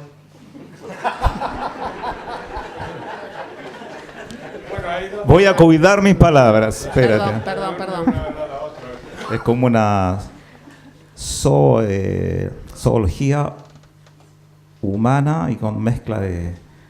Bueno, pero me salía el tema. Durante la dictadura había las peñas y yo empecé a cantar, si se puede decir así entre comillas, en una de ellas, porque tenía ganas de decir cosas. Sabía que no cantaba bien, hoy día ya estoy seguro que no canto bien, pero tenía ganas de expresarme a través de la canción, y me di cuenta que la ironía primero podía decir muchas cosas. Me di cuenta que yo, sin proponérmelo, sin decir una verdad absoluta tampoco, de lo único que estaba seguro es que esa dictadura no era buena. Para mí fue horrible, Mónica, te estoy hablando. No puedo contenerte ahora porque no puedo. Vale. Y yo recuerdo que en Peña Camarundi había mucho cantor de protesta, había mucho cantor que hacía canciones latinoamericanas, no necesariamente protesta, de Silvio, que lo conocimos cassette a cassette, y parece que lo mío era como un poquito diferente. Eso no quiere decir ni bueno ni malo, era diferente, era como una cosa, incluso yo diría como a lo mejor de frescura, porque era escuchar a varios cantores y la opresión, y está bien, había mucha canción de protesta y muchas de ellas malita, no, de verdad, y otra... Quilapayún, por ejemplo, es un ejemplo bueno de canción social. Y yo salía con estas no, estoy hablando en serio, con estas humoradas. Y me tocó una vez que había un oficial dentro de la peña, yo no lo sabía y nadie lo sabía, un oficial, ni siquiera me acuerdo si era militar o era marino, y yo canté una canción satírica a Pinochet, que había sido invitado a Filipinas en el año 80 y lo devolvieron en el aire. No alcanzó ni siquiera a aterrizar y fue una vergüenza nacional. Yo igual me dio como risa igual la situación. Invitado a Filipinas y yo le hice una canción que se llamaba La Cumbia del Pacífico. O el subtítulo era Regreso sin Gloria. Y la cantaba en Las Peñas, que era un espacio donde se podían decir cosas, entre comillas, donde iba gente que casi toda la gente estaba contra la dictadura y que en el fondo era una especie de catarsis para nosotros. Y canto esa canción. No pasó nada. Cuando me retiro de la peña, la dueña me dice, Felo, te salvaste por un pelo. Y me cuenta que salió un oficial, le mostró y le dijo, pucha, a mi general le pegaron en los cachos. O sea, yo creo que fue uno de los pocos casos de sentido del humor. Porque en otra oportunidad había 2 carabineros y un actor se refirió a ellos como los pacos de la Pobla y se lo llevaron preso a la comisaría. Por ahí era hipoacúsico. Podía ser hipoacúsico ese oficial. Podía haber sido, por ahí era sordo y te salvó el... que te salvó, que quizás no escuchó todo. Podría ser. Bueno, cuando hay cuando el régimen es... Te digo por mail bien. Cuando el régimen es dictatorial, está claro que el humor utilizado como arma va contra el régimen intolerante y las consecuencias pueden ser las que pueden ser. Pero Antonio ha hecho un comentario diciendo que Jaime Garzón, en un sistema colombiano, el sistema colombiano de democracia formal en el que hay diferentes partidos, bueno, al menos formalmente, Jaime arremetía un poco contra todos los sectores. Yo creo que tenemos un vídeo que nos enseña la versatilidad de Jaime imitando a presidentes de todos los colores de Colombia. ¿Te parece que lo veamos? Sí, pero permíteme decir una cosa ahí que yo creo que es tú que trabajas tan exitosamente en Polonia, sabes que es así, y es que más allá de las consideraciones ideológicas y en aras de la burla, simplemente, ¿no? En aras de la caricatura, lo maravilloso de todo este trabajo es que en la condición humana quizás no hay nada más grotesco y risible y delirante en sí mismo que el poder. Entonces, de alguna manera lo van a tratar uno de anarco, bueno, está bien, anarco. De alguna manera lo que hicimos y lo que pienso yo que es como el filón del humor, donde se generaliza la crítica y donde no se puntualiza y no toma un partido específico, era mostrarle al público colombiano los niveles de idiotez y de ridículo que existen y que son inmanentes dentro del poder mismo. Y aquí en lo que vamos a ver en el video de los presidentes, eso es súper notorio, ya lo comentaremos. Vamos a ver.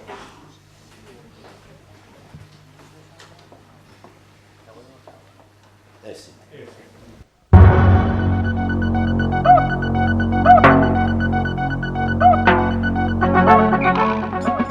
Bueno, yo les propongo un acuerdo nacional de principios, a ver si al final nos ponemos de acuerdo en algunos principios.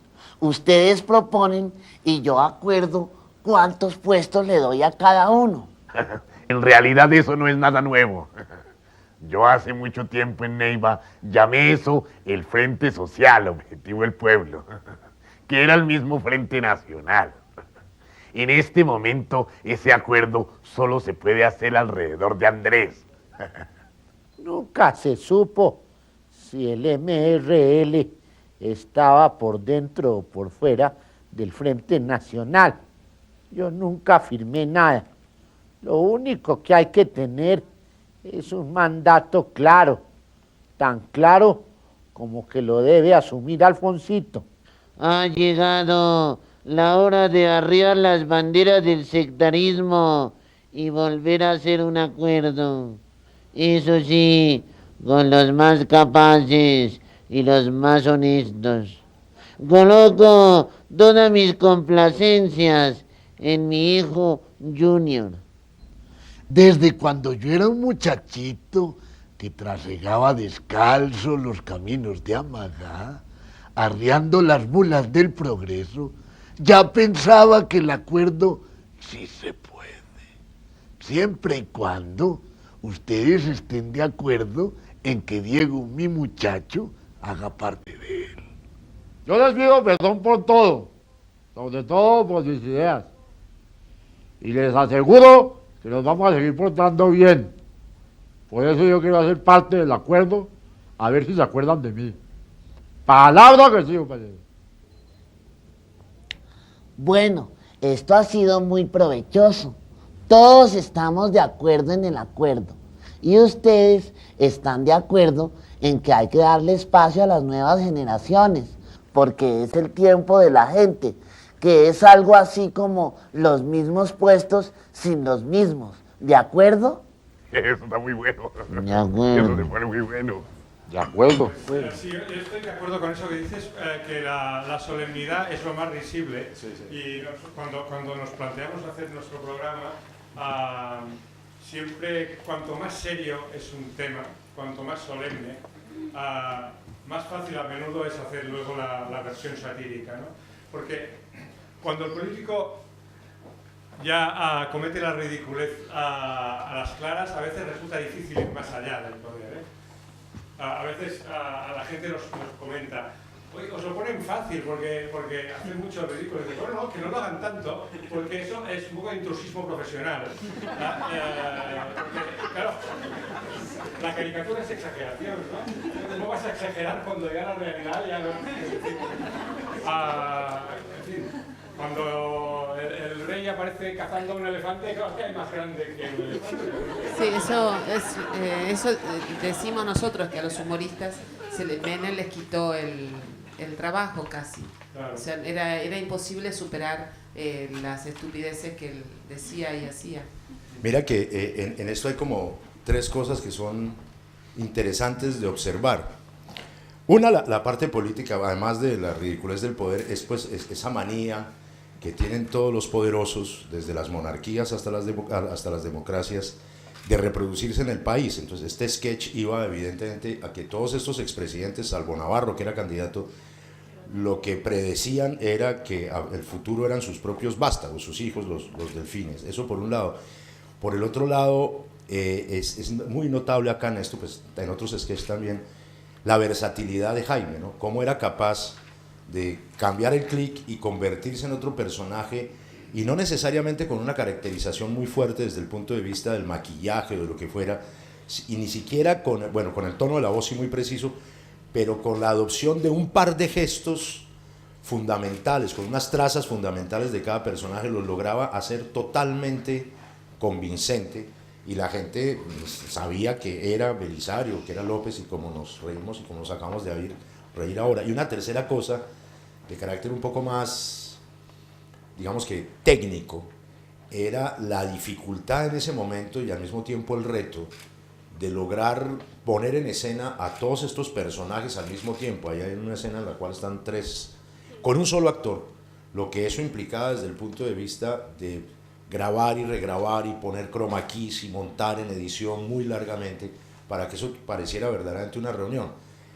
Y se hizo ese programa con dos actores nada más, con Jaime y Diego, en unas condiciones pues normales de producción, pero era un reto muy fuerte lograr poner en escena. A veces hicimos sketches históricos, no sé, el 20 de julio de 1810, cuando los españoles tuvieron que irse, fueron invitados a salir muy amablemente del territorio colombiano.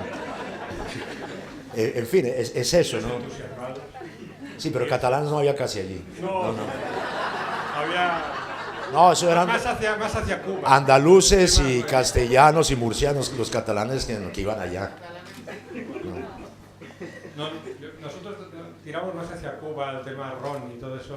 Claro, más rumba, más chévere. Exacto, claro. Sí, somos muy animados, sí. Todos viven en Cataluña, el catalán es el... Manel, vemos el siguiente video, porque video, sí. Es otra cosa interesante, cómo en los elementos de la puesta en escena en el humor se utilizan verbigracia, elementos de la realidad. Fíjense esto, algunos de ustedes se acordarán. El de los risas, Samper Risas. Este justamente. Colombia, la tierra en la que los sueños se hacen realidad. O mejor, la tierra en la que los sueños anuncian los acontecimientos del futuro.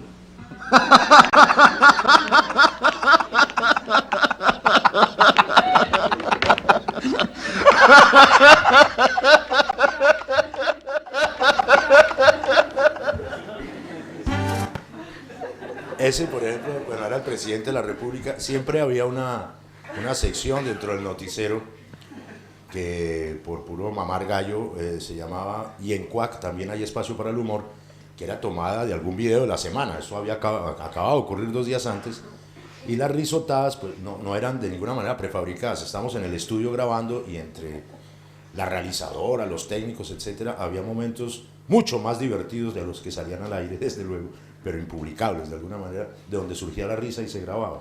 Entonces ese elemento de lo real para desvirtuar al poder es contundente, sin duda alguna. Si os parece, son las 9:28. ¿Podría leer nuevamente la propuesta? Los que podemos levantar la mano. Incluso si alguno de vosotros tiene alguna pregunta para hacerle a Antonio, a Mónica, a Felo, yo creo que podríamos abrir un pequeño turno de preguntas. Ahora sí, si no, no veré las manos. Que era una maravilla de imitador y de simpatía y de gran actor. ¿Perdón? Había un gran actor humorista que se llamaba Casi, no sé si tendréis referencia. Casi, aquí en España, sí, sí. Castos Un catalán impresionante, ¿eh? Tarragona. Casi imitaba ¿Preguntas? Sí. Jordi.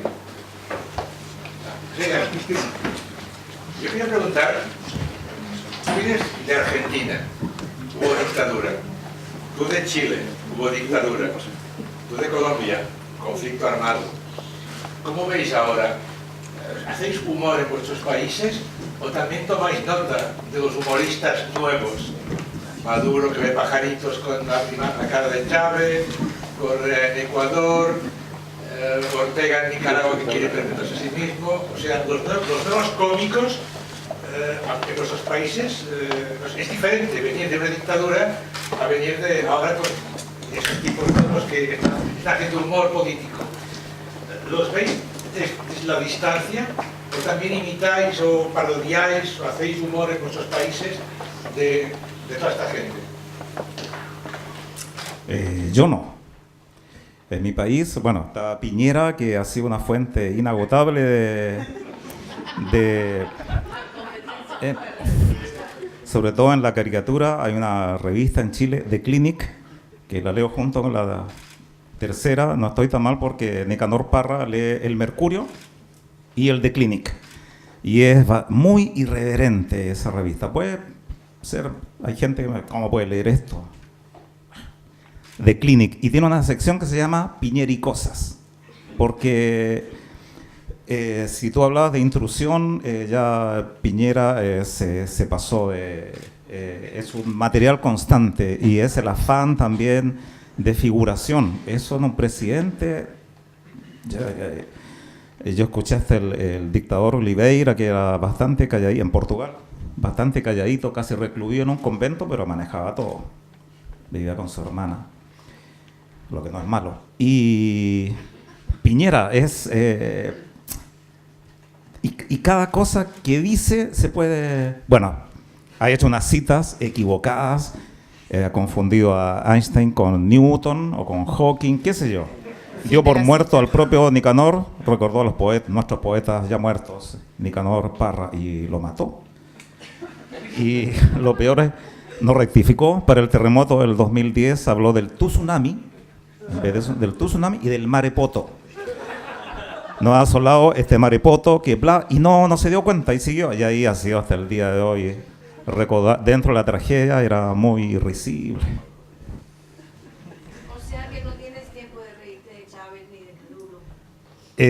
Ahora,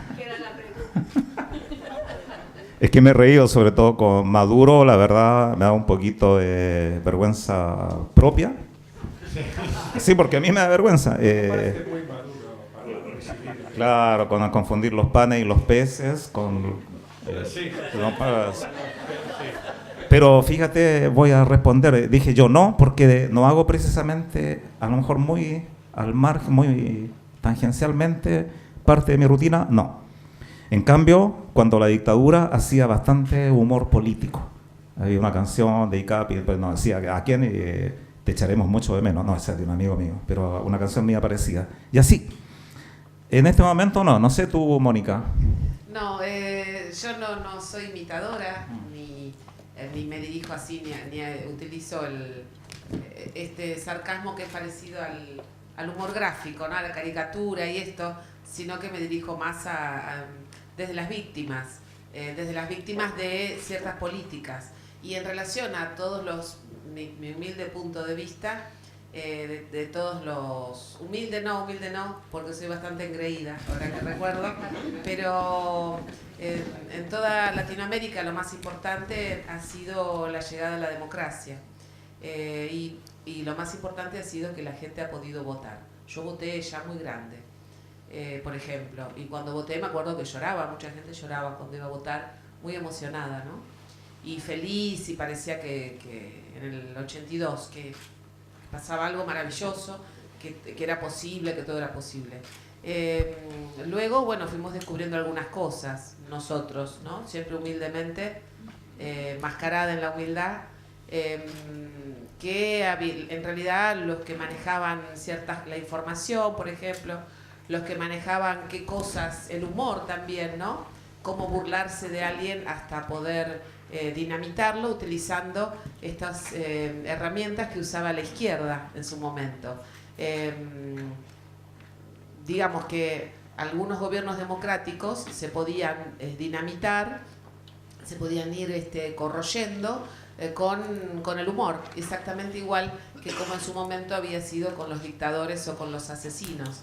Entonces hay algunas cuestiones que a mí me resultan equívocas, que no sé si me reiría. Lamento la gente que los presidentes elegidos por su pueblo y los dirigentes, la gente que está en el poder, que es payasesca y que pone en peligro un sistema de gobierno.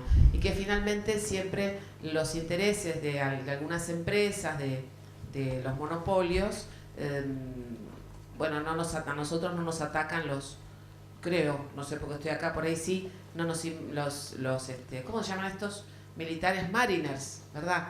Los mariners todavía no llegan al puerto por el Río de la Plata, pero sí tienen otras formas de ir invadiéndonos, ¿no? Una de esas formas es ridiculizar a las personas que se han votado, que siempre hay la posibilidad de la democracia, es que uno puede esperar que este idiota que voté, por ejemplo, me equivoqué, este tipo es un idiota, es un infeliz, es un pusilánime, lo detesto, no me gusta su tono de voz, puedo esperar que termine el periodo y voto a otro, ¿no? Bueno, por eso digo, independientemente de que yo no hago ese humor, tengo mis dudas en relación a las herramientas que a veces usan grupos que no están de acuerdo, que sus intereses son económicos.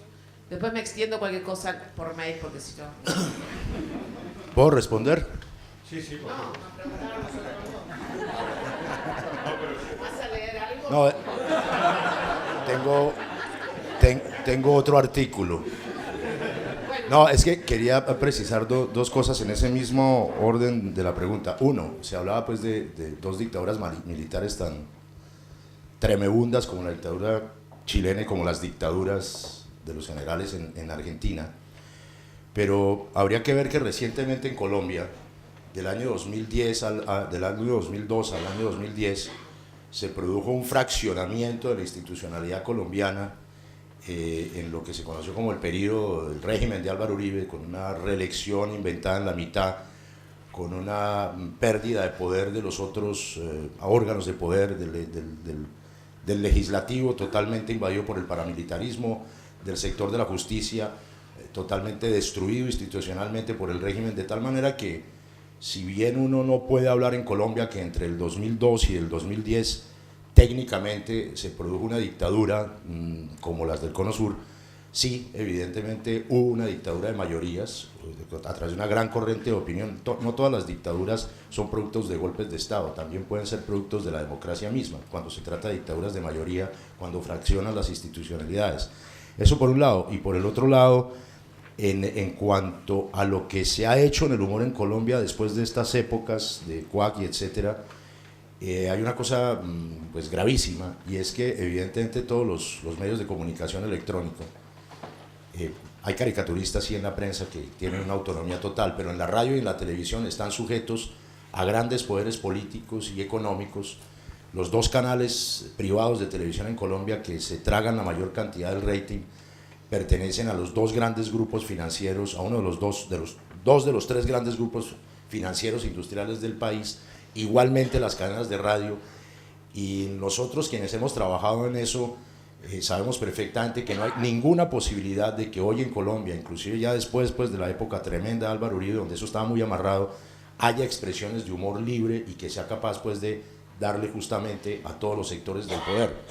Les doy para terminar un ejemplo mínimo. Yo traté de trabajar en un canal privado de televisión que es el canal Caracol, muy fuerte económicamente, en un programa que se llamaba NPI, también una parodia de noticiero con muñecos, y empecé a hacer unos libretos y los censuraron. O sea, ni siquiera veladamente, de frente cambiaron los libretos, me dijeron que no lo hiciera más, me dijeron que tenía que, entre comillas, favorecer a algún sector de la política y al otro darle palo, de tal manera que entenderán ustedes pues que no trabajé en eso, y eso es pues como un hecho recurrente en la radio y en la televisión colombiana. No hay un espacio para un humor independiente, de tal manera que en términos de dictaduras, pues eso pues hace parte de una cierta mirada totalitarista, no propiamente desde el Estado, pero sí desde los medios de comunicación. Cada contexto de cada país favorece un tipo u otro de humor. Perdona, pero es que ahí tengo dos preguntas allí, este chico de la tercera fila. Vale, en torno al tema que acabas de tocar, mi pregunta va para Antonio. ¿Cómo fue la decisión de revivir a Godofredo Cínico Caspa?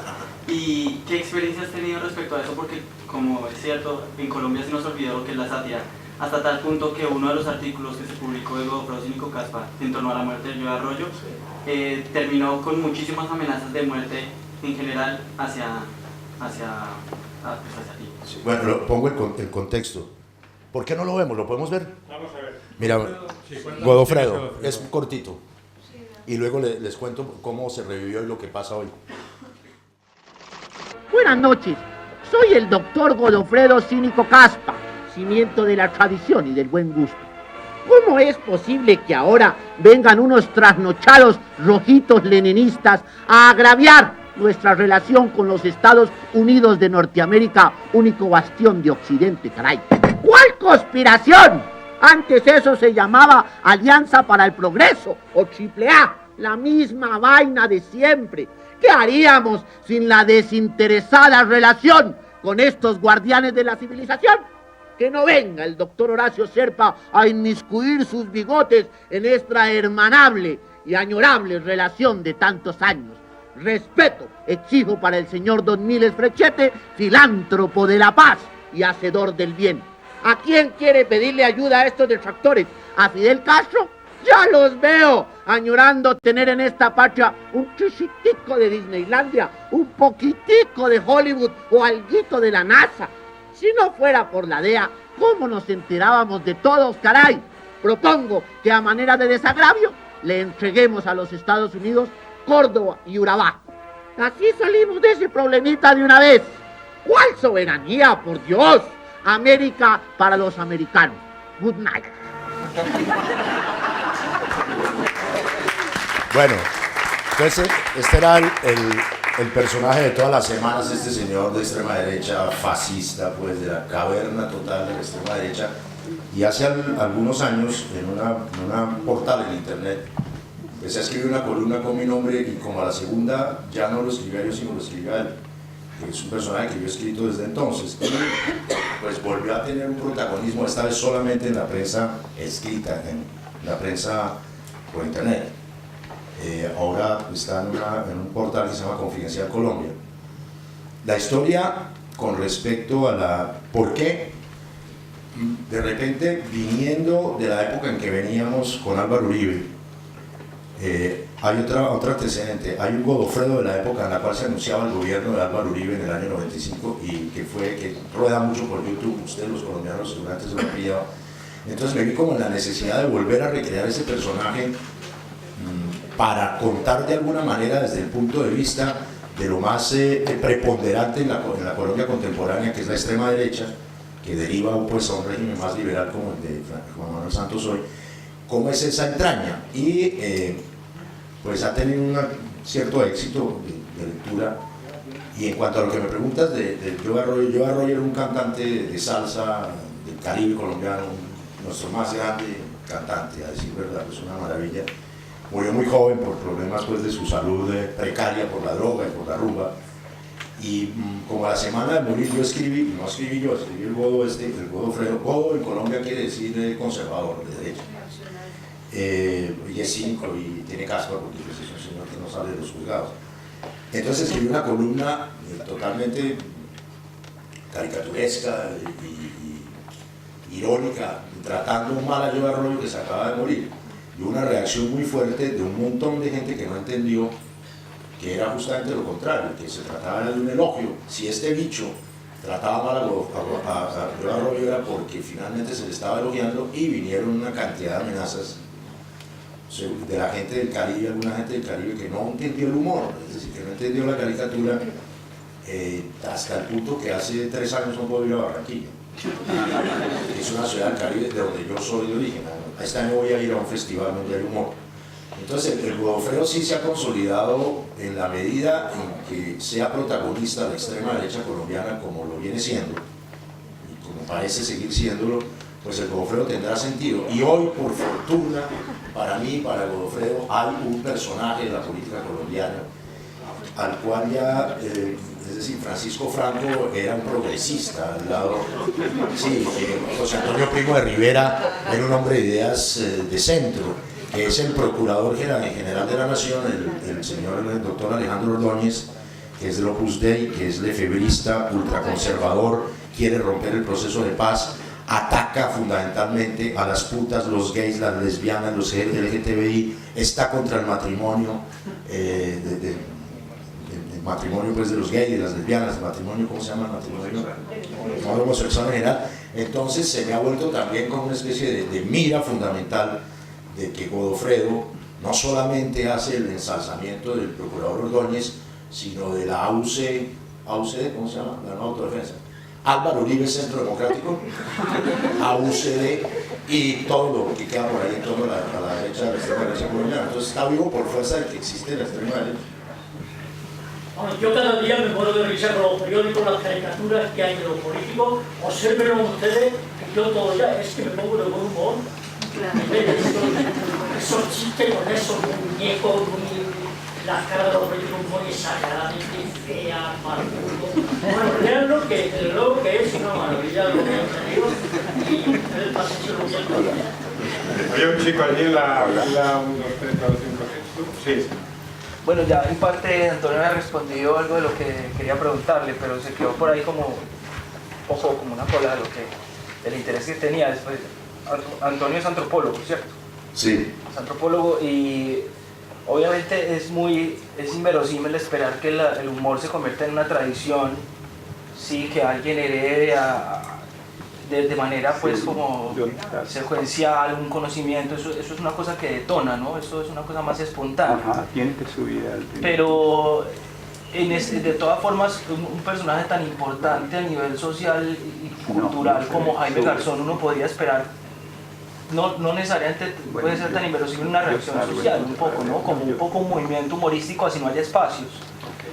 En ese sentido también pues pienso que en Colombia muchas veces el humor no es tan político y hay expresiones que se relacionan mucho con la expresión política, como por ejemplo el tema del hip hop. El año pasado en Medellín mataron cerca de 25 muchachos raperos, ¿sí? Y eso, los raperos no solamente están en una posición de expresión dramática, sino que también están muchas veces del lado del humor y del lado de las rimas y del lado de la... Entonces, en ese sentido, pues la pregunta es un poco como en lo social, ¿hacia dónde va la imagen de Jaime Garzón? Mira, volvemos un poco a lo que hablábamos al principio, y no solamente por lo que Garzón puede haber generado como escuela de mamadera de gallo, como decimos los colombianos para la tomadera de pelo, pero ha pasado una cosa, y quizás no solamente al nivel del humor, pero mucho más amplia, que a través de las redes sociales, todo lo que no vemos en la televisión o en la radio o en la prensa está allí, y hay una línea de producción fundamentalmente de gente joven, ¿cierto? En todas las ciudades grandes, en Medallo, en Cali, en Bogotá, en Barranquilla, en las ciudades grandes de Colombia, donde hay una producción de humor gigantesca en términos de videos, de puestas en escena, de personajes, de caricaturas, de dibujos, de historietas que uno ve y que uno recoge de alguna manera por las redes, tanto en YouTube como pues en el mismo Facebook y Twitter y Wikileaks, etcétera, donde está vivísimo el humor colombiano, que no tiene expresión porque está censurado en los grandes medios. Afortunadamente, en ese sentido y en muchos otros en Colombia, a un país donde hay tales niveles de censura en la prensa, como en una dictadura, a decir verdad, que las redes sociales hayan tomado la importancia que tienen, es liberador. Te doy un ejemplo, por ejemplo, del humor que ocurre en otros ámbitos de la vida nacional. Recientemente en el país se han producido movilizaciones populares de sectores populares, fundamentalmente agrarios. Hubo un largo paro agrario en el país que fue brutalmente reprimido por el SMAT, que es la Policía Antimotines de Colombia, la Policía Nacional. Varios muertos, en el Catatumbo 4, en otras partes del país, a los indígenas los atacaron a bala, etc., unos 8 o 10 muertos. Nunca nos enteramos de eso por los medios, ni por la televisión, ni por la radio, ni siquiera por la prensa escrita. Nos empezamos a enterar por las camaritas y los celulares, los móviles que la gente tiene en todas partes y que se convierten en una red de conciencia visual y auditiva gigantesca. Los montaron en las redes y terminó siendo noticia de la prensa importante porque la gente espontáneamente cubrió eso y nos permitió conocer los embates tremendos de la represión que hubo en el paro agrario, en el paro cafetero, en el paro de la gente de la zona de la Reserva Campesina del Catatumbo. Entonces, en un país donde hay libertades de información y cero independencia de la prensa, libertades totalmente restringidas dentro de Colombia, lo que hay es libertad de empresa. Es decir, el que tiene dinero puede tener un canal de televisión, pero no hay independencia de la prensa, y eso lo sabemos quienes hemos trabajado en los medios de comunicación. El hecho de que haya llegado maravillosamente esa época, esa égira de la hipermodernidad, que tiene expresiones inclusive en el pensamiento filosófico contemporáneo que pretende interpretar lo que es esa hipermodernidad, ha sido liberador para los colombianos en el humor, en la posibilidad de la denuncia, en la posibilidad inclusive, como pasa en tantas partes del mundo, de la asociación para la protesta o la asociación para la movilización, como en el caso de muchísimas marchas, de tal modo que no están tan tranquilos ni tan seguros los señores que manejan los poderes mediáticos, porque existen las redes y son muchísimo más fuertes que ellos. Valga decir, Facebook, lo que tú haces finalmente, si lo manejas bien, es un neogénero, que es una columna de opinión colectiva. Y Twitter, si lo manejas bien, es un medio entero de comunicación. O sea, entre más van avanzando los miles de seguidores, tú tienes una repercusión que va en una exponencial de 10. Si tienes 70.000, realmente tienes la posibilidad de tener 700.000 lectores.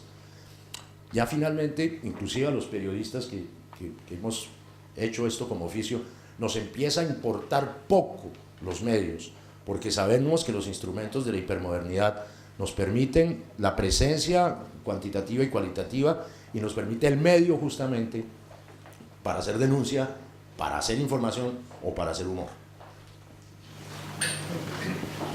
Una última pregunta y tenemos que cerrar ya. Sí, por supuesto. Mira, es que yo vi hace poco que hubo una telenovela en Colombia sobre y que en esa telenovela salía quién había matado que se confirmaba que había matado a Jaime Garzón, un mafioso. Pero esto es cierto, es que yo no vivo en Colombia hace mucho tiempo. Mira, quizás te estás refiriendo a una telenovela, una serie que se llama Los Tres Caínes. ¿Será esa? No sé. Las Tres Caínes era la historia, porque eso sí, los medios para hacer las historias de los victimarios están felices, ¿no? Pablo Escobar, Rodríguez Gacha, los Tres Caínes. Los Tres Caínes eran los hermanos Fidel, Carlos y Vicente Castaño, fundadores del paramilitarismo, autores de 60.000 asesinatos en Colombia, de 200 masacres. Es decir, la nuez misma del paramilitarismo. RCN hizo una serie de televisión desde el punto de vista de los victimarios, como la hicieron sobre Pablo Escobar, y como está pasando al aire hoy en Colombia, una sobre Rodríguez Gacha, que era el segundo del cartel de Medellín después del Pablo Escobar, y el más sanguinario de todos. Fue el señor que voló un avión en pleno vuelo, y es que por ahí, pues por aquí iba Gaviria. Entonces, lo que pasa ahí es que se está utilizando la tragedia de la historia colombiana para verla desde el punto de vista de los victimarios, para ensalzar de algún modo a los victimarios. Y en esta serie, que seguramente es la que te dijeron, evidentemente se hace una apología del paramilitarismo. Un libretista que se llama Gustavo Bolívar, que equivocadamente convierte en paradigmas de la identidad nacional a los paramilitares, y hay una versión manipulada, evidentemente, en la cual se confirma lo que todo el mundo sabe, y es que a Jaime Garzón lo mandó a matar Carlos Castaño, que entrenó al sicario que lo asesinó en una calle de Bogotá. Lo que no avanza la serie, hasta ahí pues lo que sabemos, es que Carlos Castaño era un empleado y el paramilitarismo en Colombia y todos los procesos de la autodefensa fueron un producto de unas decisiones muchísimo más altas y muchísimo más importantes en términos de la política y de la historia reciente del país, que apuntan evidentemente a lo que llamé yo hace un rato los autores ideológicos. Jamás se habla de eso. Los autores ideológicos fueron los que fundaron Convivires legalmente, los que potenciaron el paramilitarismo en el Magdalena Medio, los que asesinaron en la finca El Aro de propiedad del señor Álvaro Uribe Vélez. Hay que buscarlos es por allá, y mientras tanto no habrá memoria de las víctimas en Colombia. Pues muchas gracias, vamos a tener que terminar porque seguramente seguiremos hablando mucho tiempo. Espero que os haya resultado a todos tan interesante como a mí esta charla, que hemos podido conocer los que no lo conocíamos, Jaime Garzón, y recordar los que ya lo conocíamos. Gracias a Felo, gracias a Mónica, gracias a Antonio Morales, y si os parece vamos a terminar el acto escuchando la salsa, la premonitoria Canela, que era la salsa preferida de Jaime Garzón y que él la cantó justo antes de... Y además la tienen ustedes en el libreto que les han dado, con lo cual si se animan, yo creo que no, yo no me animaré, pero si ustedes se animan, pero por vergüenza sola. Muchas gracias a todos.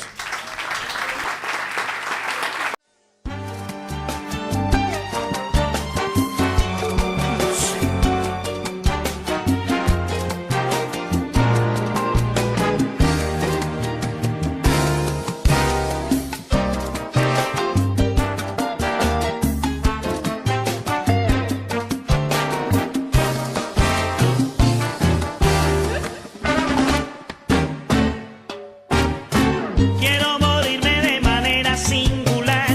Quiero un adiós de carnaval. Quiero tu voz negra canela escuchar con su frescura natural. Te quiero pregonando un bembé. No quiero velas, no quiero un sermón. Quiero la voz de esa mulata, un trombón.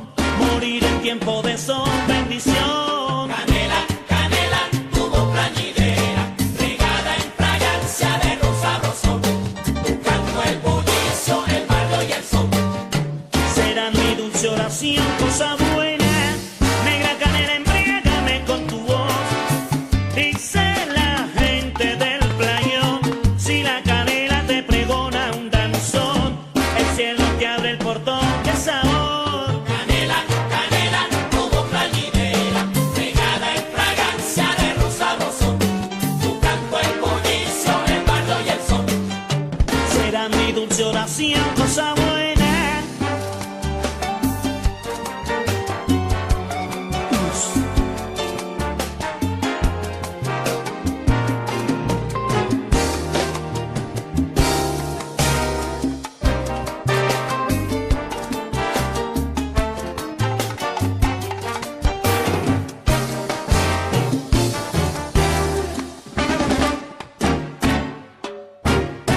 Quiero morirme al arrullo de tu voz y